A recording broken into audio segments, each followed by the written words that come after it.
hello, hello! My name is Callista, and welcome back to Dragon Age Inquisition. In the last episode, we had a chat with Mother Giselle, Vivienne, Liliana, Solus, and Sarah. We got through quite a number of people last time around. Now, the only person we actually have left to talk to, excuse me, my dear, is Josephine over here. I can't believe I forgot your name for a minute then. Sacred is willing to pay. I don't feel comfortable letting parts from demons be available for sale. To be honest, I'm not sure who would buy them. God damn it. God damn it, Segret. Oh, sorry, excuse me. We can use that. Yes. Good stuff. Now then, Josephine. Good day to you. What are your duties? What exactly does your job entail? I meet with ambassadors from various factions and countries, and cement alliances with them. We are a young cause. Diplomacy is essential to our credibility. Yeah, so you're a representative of sorts. Then you speak for the Inquisition with these nobles? I do. Someone must foster goodwill on our behalf, as well as prevent controversy as news of us spreads. Are we really that controversial? I mean, it's an organization being kind of run by a Dalish elf. That is kind of odd in Thedas. How heavily are our actions scrutinized? Make no mistake. Every noble house, every throne, is waiting to see what the Inquisition does next. Many are willing to pledge support, if offers are made in just the right fashion. I intend to see that they are. Literally, when Josephine was like, oh, every noble house is watching the Inquisition, Aenor was just like, oh, no pressure then. Aenor can't deal with this stress. She's not a diplomat. She's just like, I'm not. This is not what I wanted to do with my life, please. Considering that's the last thing we have to speak to her with, I'll leave that for another day. What do the people make of us? Despite our fame, we're low on steadfast allies. We must aim for more. Any guess? Any visiting dignitaries I should watch out for? None in particular. Our guests are well pleased with what they've seen. Good stuff. Excellent. And then War Council. Oh, it feels like ages since I've done this. Mainly because it is ages.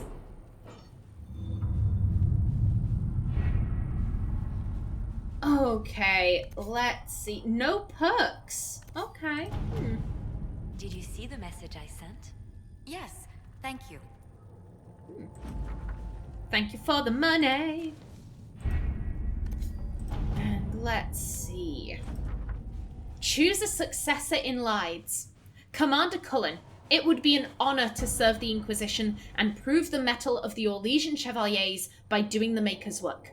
I accept your generous offer wholeheartedly and will arrive in good time with those men loyal to me. It will be my privilege to order the Inquisition's troops into holy battle against those who would threaten the order of the Empire. In the Maker's grace, Lord Jean Gaspard of Leeds. Oh, this makes Aenor very nervous. She's just in the background saying, this isn't holy battle. This isn't a religious organization. Okay, whatever. Good stuff.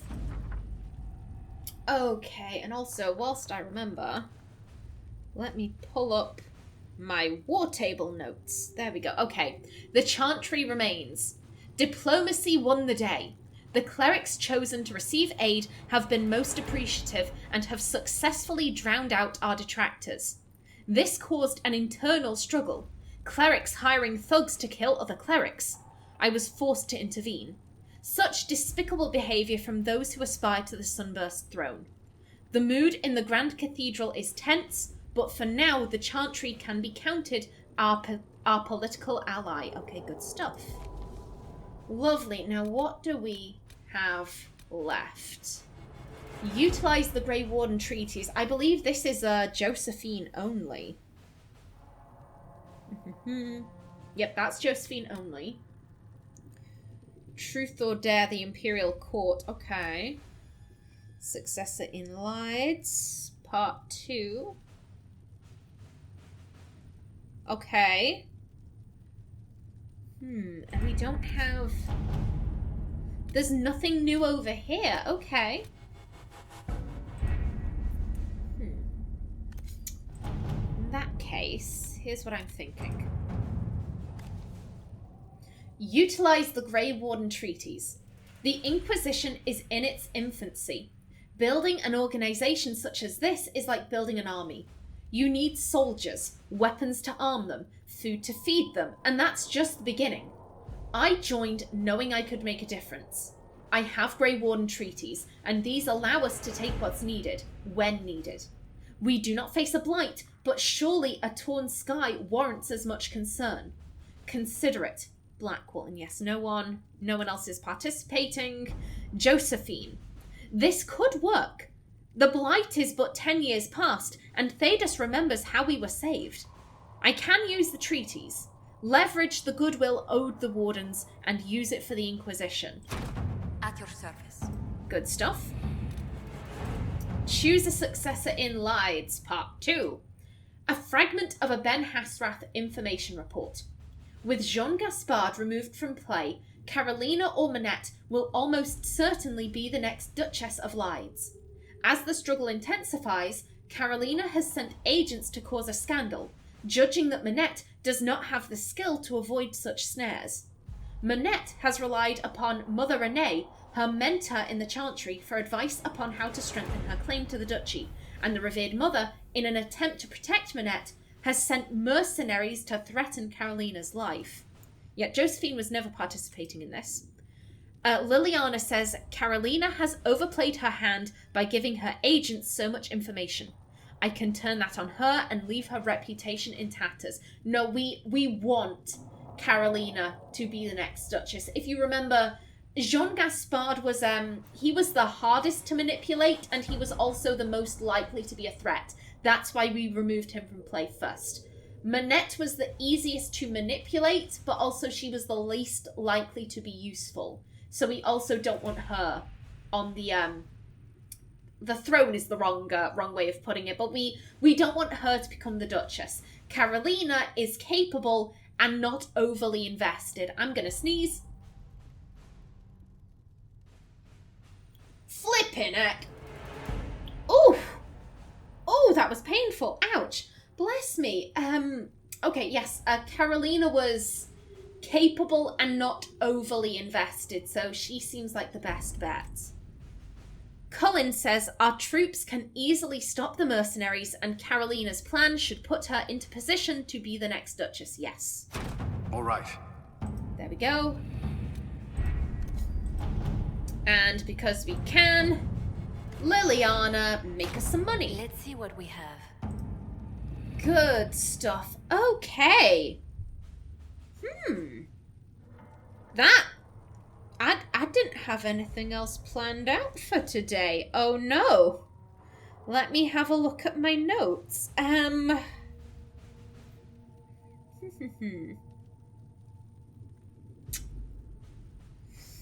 Ooh. I'm currently level 8, I believe. I could... I'm umming and ahhing over whoops, let me try that again. I'm umming and ahhing over whether or not I want to open up a new map.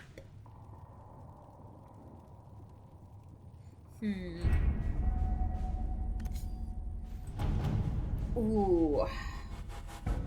I also have notes on the order I want to do the maps. With, you know, the kind of levels you can find in each area. The hinterlands, the hinterlands is intended for levels 4 to 7 and then 8 through 12 because, you know, some areas are more difficult than others.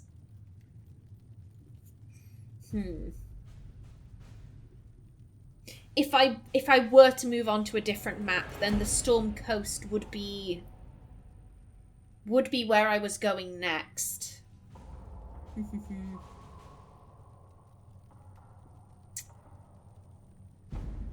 we do have Seeing Red now. We could make a start on Varric's companion quest. Companion quest is the wrong word, but like the little mission he sent us out on.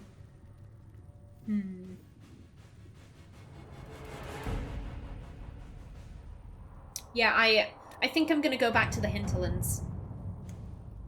Let me get back to my timer. Good stuff. Okay. Yep, we will venture forth, and ooh, I want to bring Varric. I also want to bring Sarah, because I would like to pick up one of the Red Jenny caches. I'm feeling soulless. I don't know why.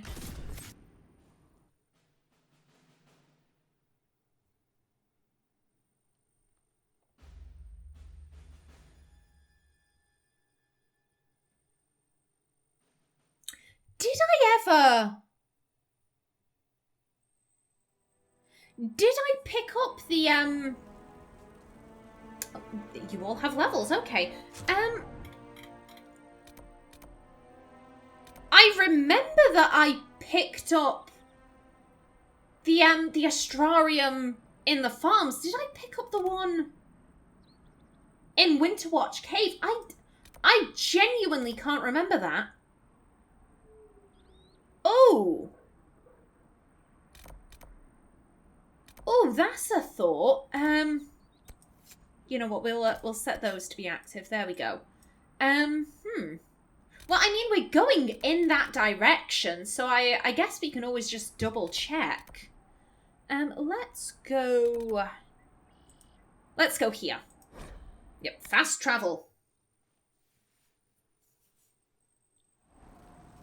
I'll level everyone up later.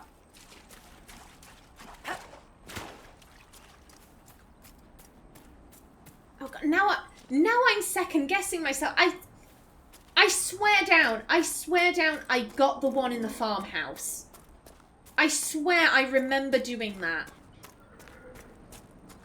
God, it's because I haven't edited that footage yet.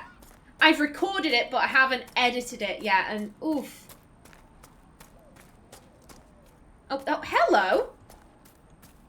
You're right. Excuse me, and back. And do a spin, yes. On. Nice. Excellent. And again, I'm very happy to see no crashes. Okay, it's right there. You know what? There's no harm in checking. There is no harm in checking. I mean, we're right next door to it. We might as well. Yeah, I can hear that. Yeah, we did get it. Good stuff.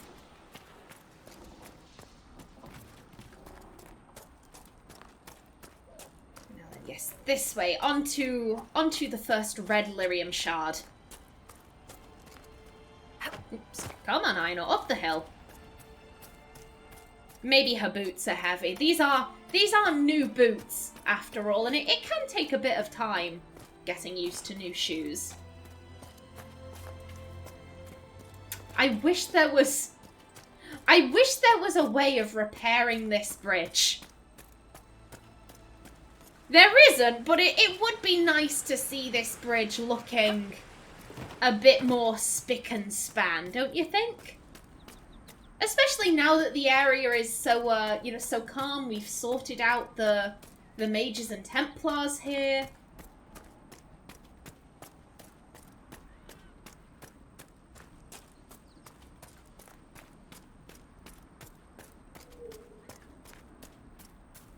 Up.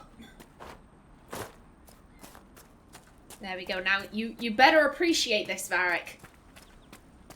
You better appreciate us going to all of this trouble, putting ourselves in danger.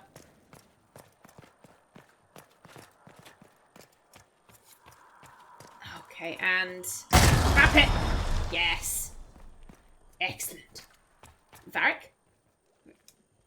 No, Varric, there you are. Huh, I thought you got lost for a minute. Then again, Varric does have the shortest legs. You know, he is liable to get left behind. Let's be fair here. Okay, the next one. Let's head down this way.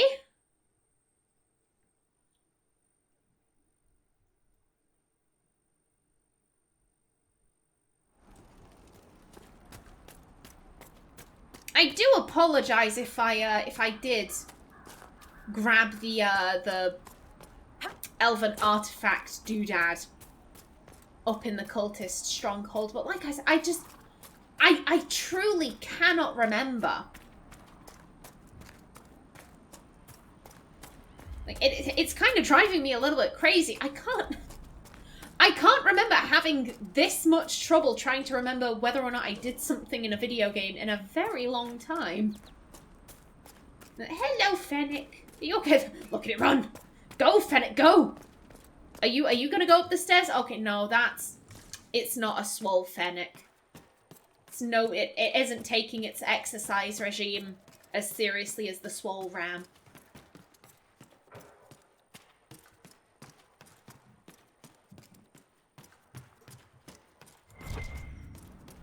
Hello. How long have you been there? Excuse me. Excuse me, chest. When did you get there? Excuse me, would like to loot? Be careful of the edge.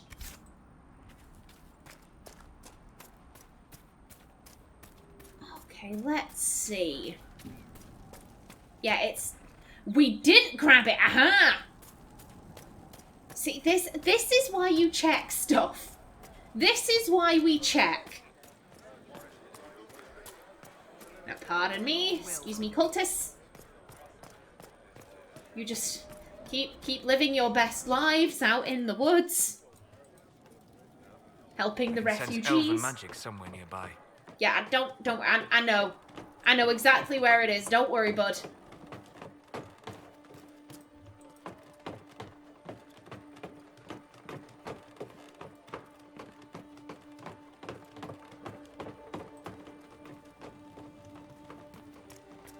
And back. That should help ward off demons. That it should. Very nice. Oh, this really is such a lovely view. Can you imagine just waking up and being able to take a seat out here and looking at this? That would be amazing. Actually, I say that. Here's the thing. I do have a slight fear of living in isolated areas just because I feel like you're more liable to get murdered if you live somewhere isolated. Like, there wouldn't be anyone, like, if someone did break into your home with the intention of killing you, like if your neighbors were miles away, there'd be no one to hear your screams, and that does terrify me. And yes, I do worry about that frequently because I'm anxious. That's just how I am, who I am, whatever you want to call it. I could see maybe going somewhere isolated on a holiday, but like I would have to phone like all of my friends, all of my family, just to say, hey, if you stop hearing from me, then there's a good chance that I might have been murdered. Like, please, could you phone the police? Because I'm not gonna be in a farmhouse, you know, for days waiting for someone to find my corpse. No, thank you. That's not how I want to go. And you can come with me. Oh, that's just a tree. That's fine. Yes, there's the cave, surrounded by rams. Beautiful, beautiful rams. Speaking of rams, for anyone who's been reading the comics, what do you think of how they do the elven eyes? It's the newer comics. I wish I could remember the guy's name. I'm gonna put the guy who's writing the comics in the corner there. I'm not entirely sure why they decided to do this, but the pupils that they give the elves, they're rather goat-like, if you know what I mean. If you follow my mouse, rather than being like a circle, they're like a kind of thing, and it's an odd direction for them to go, but I'm rather fond of it. I think it's a really cool idea. I don't think it's one they'd incorporate into future games, but I do like the fact that they're trying to make... Oh my god, no! No, friend, no! Get out of the lyrium! Nobody, no! Be free! Run! Run, friendo, go! Go, that's it! No, don't come this way! Go that way! That's it! To freedom! To freedom, Nug friend! Oh my god, that was genuinely quite concerning for me. Oh my god, that poor Nug. That poor Nug. Let's go. Let's leave. Leave this place and never return. Yeah, I was just trying to say, I think it's an interesting art direction for them to go. I like it. I kind of... I'm not particularly fond when elves are just designed as, like, humans but with pointy ears. I kind of like seeing that physical difference of, like, maybe they have an odd eye shape, or their skin has maybe like a unique pigment to it, or they're like lither, you know, more delicate, something like that. I appreciate those differences.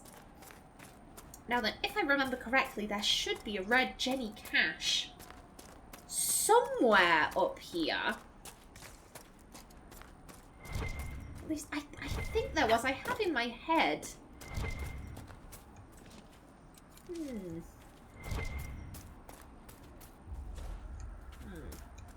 Was I thinking of the wrong place? Like that, excuse me.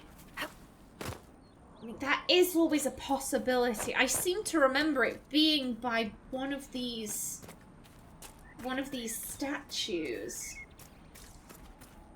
And I would quite like to track down the red Jenny caches, because I get the feeling I'm gonna earn lots of disapproval with Sarah in dialogue choices. Hello?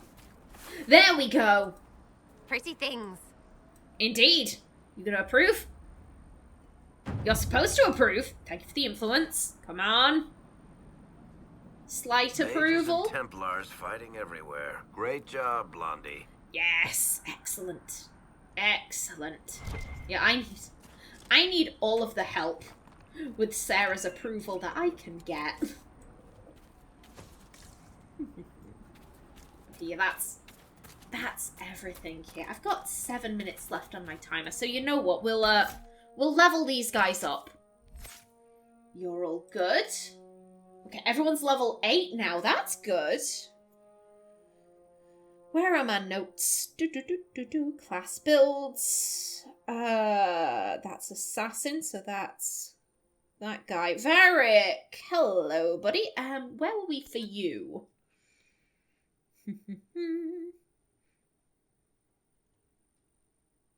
Okay. 9.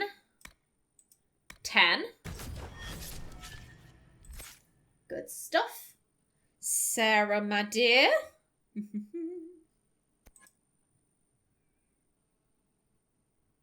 Okay, not there. Okay, 8. 9. And Solus, buddy. There you are. We want to grab you. That's good. 9. Ooh, where is 10? Okay, that one is 10. Yeah, we want this one. Excellent. Okie doke. How much time do we have left? 5 whole minutes. Flipping heck. I guess I'm really not too sure. I hadn't prepared for this.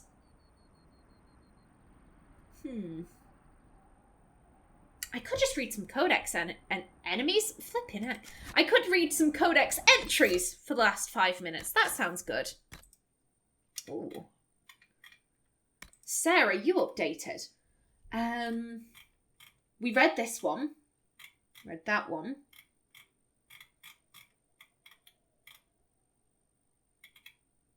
And that. Aha, there we go. Addendum. On Red Jenny caches in populated areas. It bewilders how such things go unnoticed, but perhaps that is the power of the practiced servant.